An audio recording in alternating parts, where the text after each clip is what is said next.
Martial আর্টের জগতে শাওলিন মাস্টারের মতো লম্বা এবং শক্তিশালী কিছু ব্যক্তি রয়েছে যারা কিনা বছরের পর বছর কঠোর প্রশিক্ষণ এবং শারীরিক ক্ষমতার সাথে দক্ষতার একটি স্তর অর্জন করেছেন, যা অতিমানবীয় বলে মনে হয়। আজকে আপনি এমন কিছু ব্যক্তিদের দেখতে চলেছেন যা স্বচক্ষে দেখার পরও বিশ্বাস করতে আপনার কষ্ট হবে। তো চলুন কথা না বাড়িয়ে শুরু করা যাক।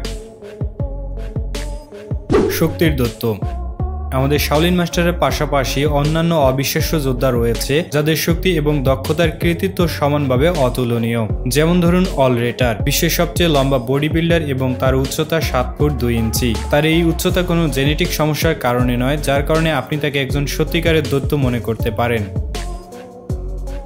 তারপরেই আছে এডি হল, একজন ব্রিটিশ শক্তিশালী ব্যক্তি যার ওজন 420 পাউন্ড। প্রথম ব্যক্তি হিসেবে 1102 পাউন্ড ডেডলিফট করার ইতিহাস তৈরি করেন, যা শুধুমাত্র শক্তিই নয়, শারীরিক সীমাবদ্ধতার দৃঢ় সংকল্প প্রদর্শন করে। আর তার ঘুষির শক্তি কিংবদন্তি একটি রেকর্ড ব্রেকিং পাঞ্চের সাথে, আর তাকে চ্যালেঞ্জ করতে আসা সাহসী যে কাউকে ফ্লোরে শুয়ে দিতে পারেন তিনি। মুয়ে থাই। স্ট্রাইকিং ফন্ডে বুয়াবন থাইল্যান্ড থেকে মুয়ে থাই নিজের নাম তৈরি করেছেন। 73টি নকআউট সহ 241টি জয়ের একটি রেকর্ডের সাথে তার পা তার মুষ্টির মতোই মারাত্মক। তার কৌশল এতটাই শক্তিশালী যে K1 সংস্থাকে বিরোধীদের সাথে লড়াইয়ের সুযোগ দেওয়ার জন্য দীর্ঘস্থায়ী নিষিদ্ধ করতে হয়েছিল। বিশেষ বাহিনী। এবার আমরা দেখা করব জিরো এর সাথে। তিনি একজন ব্রিটিশ বাহিনীর সদস্য। বিদ্যুতের মতো দ্রুতগতি এবং অতুলনীয় নির্ভুলতার জন্য তিনি পরিচিত। তিনি মিলিসেকেন্ডের মধ্যে 25 মিটার দূর থেকে নিখুঁত হেডশট করতে পারেন। কিছু সময় পরপর তিনি এমন দক্ষতা প্রদর্শন করেন যা তাকে একজন সুপার মানবে পরিণত করে। একাধিক লক্ষ্যকে তিনি সহজে লক্ষ্যভেদ করতে সক্ষম। ছুরি নিক্ষেপ। গুলি ফুরিয়ে গেলে কি হবে ভেবে পাচ্ছেন না? তাহলে জেফরির সাথে একবার দেখা করুন। জেফরি ছুরি নিক্ষেপের একজন মাস্টার মাইন্ড। তিনি অবিশ্বাস্য নির্ভুলতার সাথে লক্ষ্যবস্তুতে আঘাত করতে পারেন। শরীরের বিভিন্ন অংশ দিয়ে ছুরি নিক্ষেপ করার অনন্য প্রতিভা রয়েছে তার। দক্ষতার এমন দৃশ্যে দেখা খুব কমই মেলে। তার হাতের পদক্ষেপ, মাথার ঝাঁকুনি দিয়ে ছুরি নিক্ষেপ, মাস্টার মাইন্ড হওয়ার অর্থ কি তা পুনরায় সংজ্ঞায়িত করে। Arm wrestling.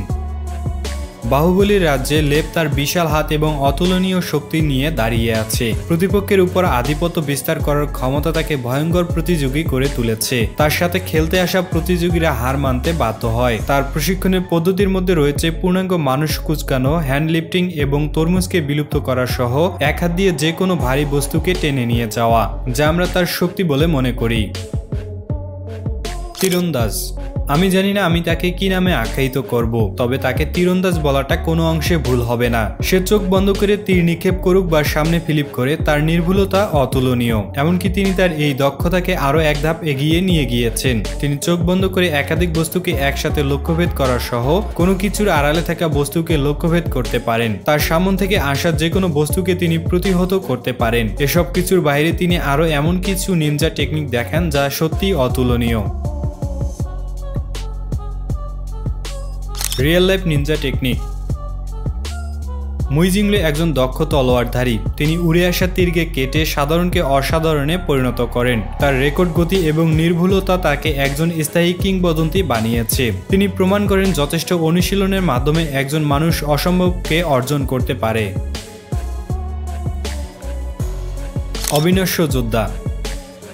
অবশেষে আমরা শাওলিন ঐতিহ্যে ফিরে এসেছি। জিয়াজং একজন শাওলিন মাস্টার। তার শরীরে আঘাত সহ্য করার অবিশ্বাস্য ক্ষমতা রয়েছে। তিনি প্রশিক্ষণের মাধ্যমে তার শরীরকে দুর্গে পরিণত করেছেন, যা তাকে কঠিনতর কঠিন আঘাত সহ্য করতে দেয়। এমনকি তার মাথার মধ্যে একটি বাঁশের লাঠি দিয়ে আঘাত করলেও তার কিছুই হয় না। শরীরের সবচেয়ে সূক্ষ্ম অংশগুলোকে শক্তিশালী করার জন্য নিবেদিত বছরের পর বছর তিনি ব্যায়াম করে গিয়েছেন। তিনি মার্শাল আর্ট প্রশিক্ষণের শীর্ষ উদাহরণ দিয়েছেন। ভিডিওটি ভালো লাগলে শেয়ার করতে পারেন। আর আপনি যদি এমনই রহস্য, রোমাঞ্চ, আনকমন আর পৌরাণিক কাহিনী দেখতে পছন্দ করেন, তাহলে এক্ষুনি আমাদের আবর্তন চ্যানেলটিকে সাবস্ক্রাইব করে পাশে থাকা বেল বাটনটি প্রেস করুন। ধন্যবাদ।